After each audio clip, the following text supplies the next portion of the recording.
সিরিয়ার উত্তরাঞ্চলীয় আলেপ্পোর কাছে সোমবার ইসরায়েলি হামলায় ইরানপন্থী গ্রুপের ১৬ সদস্য নিহত হয়েছে।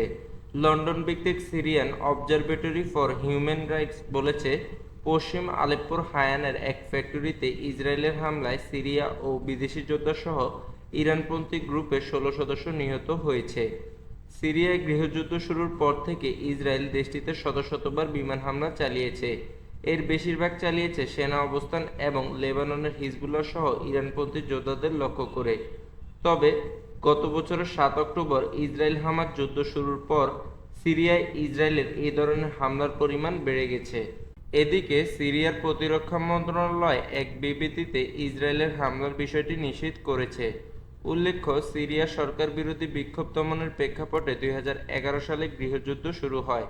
এরপর থেকে দেশটিতে ৫ লাখেরও বেশি লোক নিহত এবং লাখ লাখ লোক বাস্তুচ্যুত হয়েছে।